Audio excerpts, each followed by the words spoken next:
Welcome back to Adinachal Daily Current Affairs series, and today we will discuss the combined current affairs for 13th and 14th of June. First of all, we will discuss about Ministry of Ayush launches Namaste Yoga app. नमस्ते yoga app किसके द्वारा launch किया गया है? Ministry of AYUSH in association with Morarji Desai National Institute of Yoga. इन दोनों ने मिलकर ये ऐप लॉन्च किया है। क्यों किया गया है? इस ऐप के थ्रू जो हमारे union minister of information and broadcasting है श्री प्रकाश जावड़ेकर जी और union minister of state for Ayush है श्री किरेन रिजिजू, इन्होंने अपील की है कम्युनिटी से, लोगों से कि वो अपनी लाइफ में योगा को अडॉप्ट करें डेली लाइफ में, ताकि लाइफ में बेटरमेंट हो सके।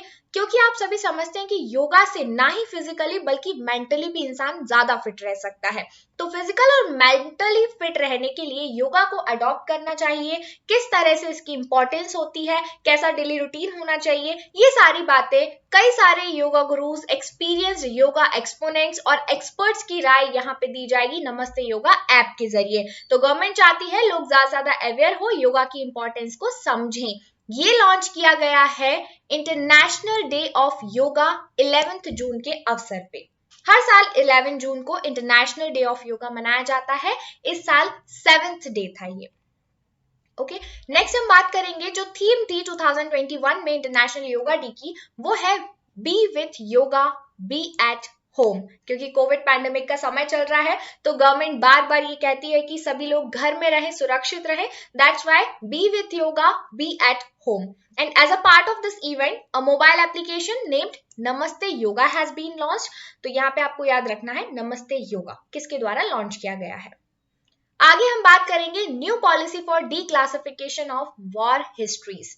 अभी अभी गवर्नमेंट ने, डिफेंस मिनिस्टर ने, राजनाथ सिंह जी जो हैं, उन्होंने बोला कि वॉर हिस्ट्रीज का डी क्लासिफिकेशन किया जाएगा। यानी हमारी जो भी वॉर हिस्ट्रीज 25 साल से पुरानी है, जैसे कि 1962 में जो वॉर हुए, 65 में जो वॉर हुए, इन सभी को डी क्लासिफाई किया जाएगा, आर्काइव किया जाएगा, यानी लोगों के सामने रखा जाएगा। अभी तक ये सारे प्राइवेसी के अंतर्गत आते थे, इन्हें लोगों के सामने उजागर नहीं करते थे, लेकिन अब ये लोगों के सामने ओपन की जाएंगी। जो भी हमारे युद्ध के समय में वॉर टैक्टिक्स होती थी, जो भी चीजें होती थी, जो खुफिया प्लानिंग्स हुई है, वो सारी चीजें अब लोगों के सामने लाई जाएंगी। इन्हें कंपाइल किया जाएगा, डीक्लासिफाई किया जाएगा, और किसके द्वारा किया जाएगा? नेशनल आर्काइव्स ऑफ इंडिया के द्वारा। इसमें काफी सारे आर्काइवल एक्सपर्ट्स होंगे जिन्हें जो ट्रांसफर करेंगे नेशनल आर्काइव्स ऑफ इंडिया को 25 इयर्स से ओल्ड की जो भी वॉर हिस्ट्रीज हैं उन सभी के रिकॉर्ड्स। क्यों ऐसा किया जा रहा है? ऐसा इसलिए किया जा रहा है ताकि लोगों के सामने ये सारी टैक्टिक्स आए, लोगों को नॉलेज हो, और आगे फ्यूचर में हम बेटर तरीके से एक्सपीरियंसेस को शेयर कर सकें। क्या सभी की सभी रिपोर्ट्स पब्लिक हो जाएंगी? नहीं, वही रिपोर्ट्स पब्लिक की जाएंगी जो कि 25 साल से पुरानी है। अब यहाँ पे एक पूरा मैनेजमेंट बनाया गया है कि कोई भी वॉर होता है या कोई भी ऐसा ऑपरेशन होता है तो उसके एग्जैक्टली 2 साल के बाद उसकी एक हिस्ट्री कंपाइल की जाएगी, उसे पूरी तरीके से उसकी जो इंफॉर्मेशन है वो इकट्ठी की जाएगी और फिर उसे कमेटी को सौंप दिया जाएगा। अब कमेटी क्या करेगी? 3 साल तक उस पर रिसर्च करेगी, सारी चीजों को कंपाइल करके रीचेक करेगी और फिर टोटल 5 इयर्स के बाद उसे फाइनली पब्लिश करने की तैयारी की जाएगी। जो कमेटी होगी, जो आर्काइव कमेटी होगी जिसमें डी क्लासिफिकेशन किया जा रहा है, वो हेड की जाएगी joint secretary of ministry of defence के द्वारा। इसमें कुछ रिप्रेजेंटेटिव्स भी होंगे जिसमें ministry of home affairs, ministry of external affairs और कुछ प्रोमिनेंट मिलिट्री हिस्टोरियन शामिल होंगे। क्योंकि आप जानते हैं कि वॉर हिस्ट्रीज को अगर बाहर लाना है तो उसमें मिलिट्री हिस्टोरियंस की काफी बड़ी भूमिका होगी। वही सही तरीके से अंदर की बातों को बता सकते हैं कि क्या एग्जैक्टली वॉर ऑपरेशंस हुए, क्या कंडीशंस थी, किस तरह से हमने लड़ाई की और क्या टैक्टिक्स को हमने अडॉप्ट किया था। तो इस तरीके से ये सारे ऑपरेशंस कोऑर्डिनेशन के थ्रू बाहर आएंगे। बैकग्राउंड की अगर हम बात करें तो ये पॉलिसी लाई गई थी कारगिल रिव्यू कमेटी के द्वारा, जिसके हेड थे के सुब्रमण्यम और एन बोहरा। ऐसे क्वेश्चंस एग्जाम में काफी ज्यादा आते हैं कि जो भी कमिटीज बनाई गई हैं, एक्सपर्ट कमिटीज, वो किसकी अध्यक्षता में बनाई गई हैं। यहाँ पे आपको याद रखना है ये committee, Kargil review committee, head की गई है के सुब्रमण्यम और एन वोहरा के द्वारा, to analyse lessons learn and prevent future mistakes. Right, आगे हम बात करेंगे Ghar Ghar Nigrani mobile app launched by Punjab government. Ghar Ghar निगरानी, इसका मेन ऑब्जेक्टिव है कि कोविड-19 के दौरान जो लोग घर में हैं उन सभी में कम्युनिटी स्प्रेड को लाया जाए। किस तरह से आप कोविड से बच सकते हैं, घर में क्या चीजें हमें फॉलो करनी है, क्या रूल्स फॉलो करने हैं, किस तरीके से हम अपने घर में अपनी केयर कर सकते हैं, इसके लिए घर Ghar Nigrani mobile application launch किया है। किसने किया है? पंजाब गवर्नमेंट ने। किस लिए किया है? इन हाउस हेल्थ के लिए डिजाइन किया गया है ये, ताकि कोविड-19 पैंडेमिक से जल्द हम निजात पा सके। सभी को मिलके इससे लड़ना होगा। Next we will talk about European Space Agency to launch EnVision mission to Venus in 2030। अभी तक हमने मून पे मिशन भेजे, मार्स पे मिशन भेजे, अब अल्टीमेटली वीनस पे मिशन जाने वाला है जिसका नाम होगा एनविजन। और किसके द्वारा भेजा जाएगा? यूरोपियन स्पेस एजेंसी के द्वारा।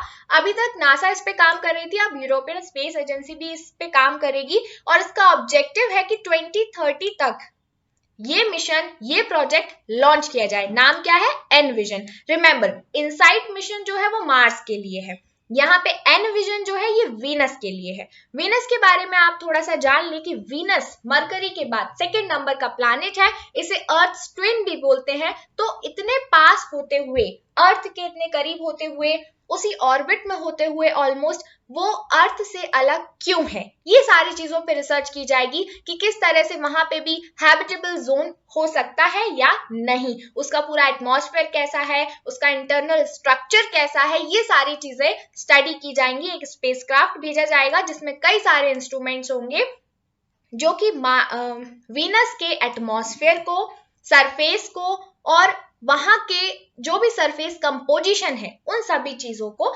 एनालाइज करेंगे, ट्रेस करेंगे, वहां पे कौन सी गैसेस है, क्या वाटर की अवेलेबिलिटी है, किस तरह का पूरा क्लाइमेट है। तो बेसिकली आपको याद रखना है एनविजन, ये मिशन का नाम होगा। आगे बढ़ते हैं। India ties with Russia as 4th largest forex reserve holder. Forex reserve आप समझते होंगे, फॉरेन एक्सचेंज रिजर्व, यानी हमारे इंडिया से अगर कोई हम एक्सपोर्ट करते हैं, तो अगर हम इंडिया से एक्सपोर्ट कर रहे हैं किसी बाहर की कंट्री में, तो वो हमें बदले में अपनी फॉरेन करेंसी देंगे, राइट। तो इसी फॉरेन करेंसी को बोलते हैं फॉरेक्स रिजर्व।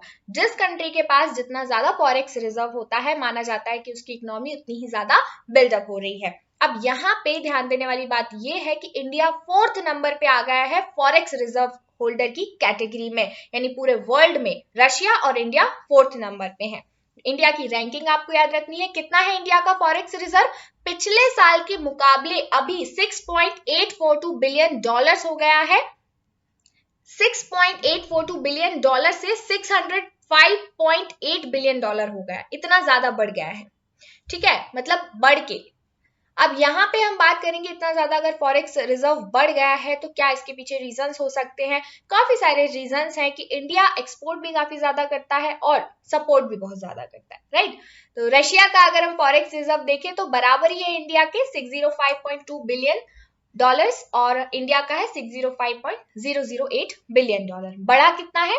$6.84 बिलियन पिछले साल के मुकाबले अभी बढ़ गया है। 4 जून को ये रिपोर्ट रिलीज हुई है। आगे हम बात करेंगे, एसबीआई लॉन्चेस कवच personal loans for Covid stressed customers.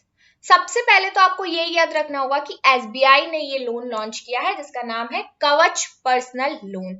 क्या करेगा ये? नाम है इसका पर्सनल लोन, यानी ये पर्सनल लोन है, कोई हाउस लोन नहीं है, कोई बिजनेस के लिए लोन नहीं है, पर्सनल लोन है। किन लोगों को दिया जा रहा है? ये एक कोलेट्रल फ्री ऑफरिंग है, उन लोगों को दिया जाएगा जो कोविड की वजह से काफी ज्यादा इकोनॉमिक क्राइसिस को इशू कर रहे हैं, फेस कर रहे हैं, काफी ज्यादा लॉस में हो गए हैं, उन्हें वापस से रिवाइव करने के लिए एसबीआई ये लोन देगी अपने कस्टमर्स को, जो कि टोटली कोलेट्रल फ्री होगा और इसकी इंटरेस्ट रेट होगी 8.5%। मैक्सिमम अमाउंट लोन के लिए होगा 5 लाख रुपीज, यानी इससे ज्यादा का लोन ये नहीं देगी। खास बात इसकी ये है कि इसमें अपने कस्टमर्स को एसबीआई एक और फैसिलिटी देने वाली है कि जो भी एक्सपेंसेस उनके हुए हैं कोविड के इलाज में, उन सभी को रिइंबर्स कर दिया जाएगा, यानी वो सारा खर्चा गवर्नमेंट देगी, एसबीआई देगा अपने कस्टमर्स को, ओके, जो भी खर्चा उनका कोविड के ट्रीटमेंट में हुआ है। Next, we will talk about DBS Bank tops 2021 Forbes World's Best Banks list in India. Forbes की लिस्ट हर साल आती है, इसमें हर चीज में, हर एक कैटेगरी में यहाँ पे बताया जाता है कि कौन सबसे बेस्ट है वर्ल्ड में। तो इस साल डीबीएस बैंक ने इसे टॉप किया है। इंडिया में जितने भी डोमेस्टिक और इंटरनेशनल बैंक्स हैं उन सभी में बेस्ट बैंक कैटेगरी का अवार्ड मिला है डीबीएस को फोर्ब्स की लिस्ट के अनुसार। डीबीएस बैंक क्या है?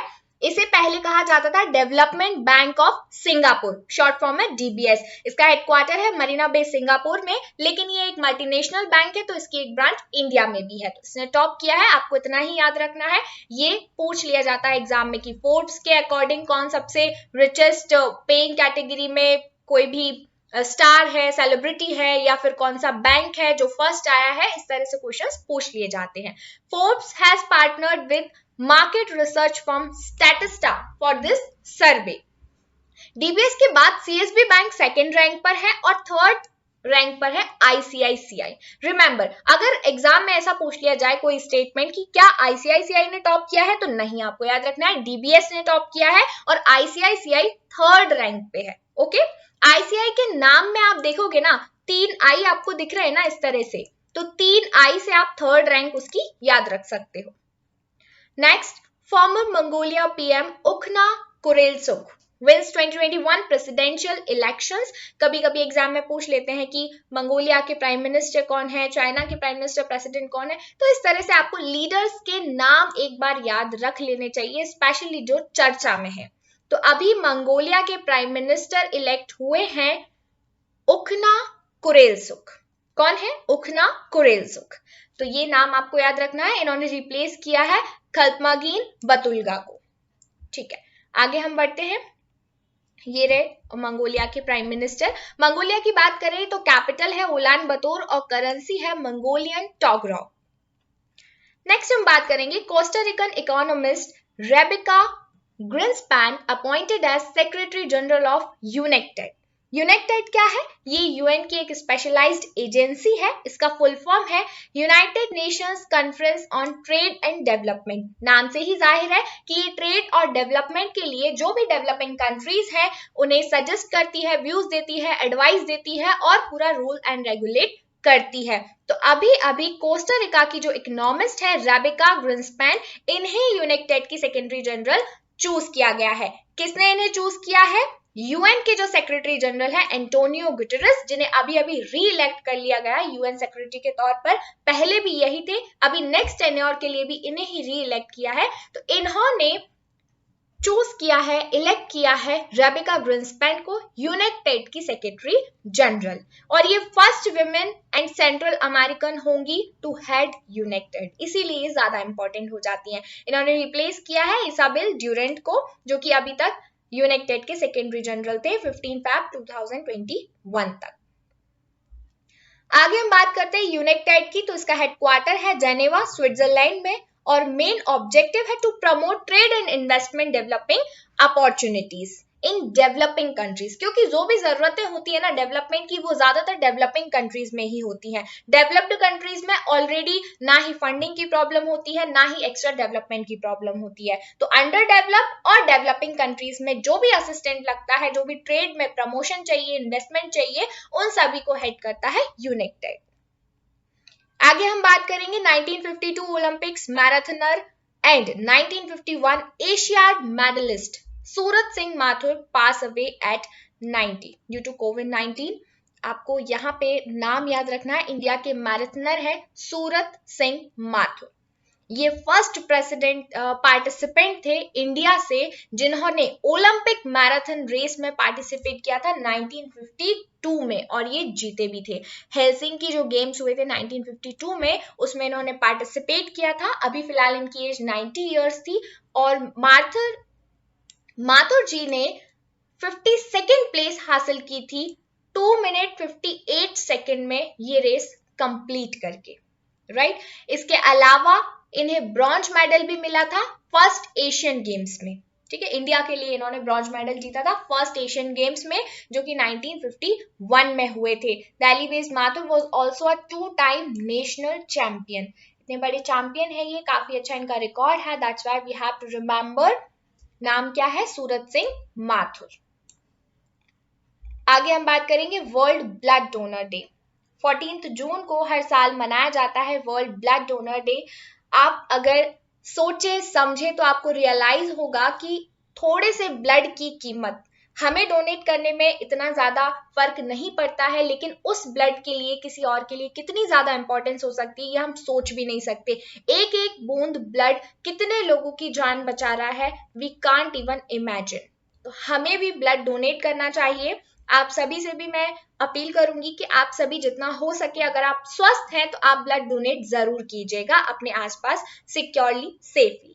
तो 14 जून को हर साल ब्लड डोनर डे सेलिब्रेट किया जाता है। इस साल जो थीम है वो है सेफ ब्लड सेव्स लाइफ।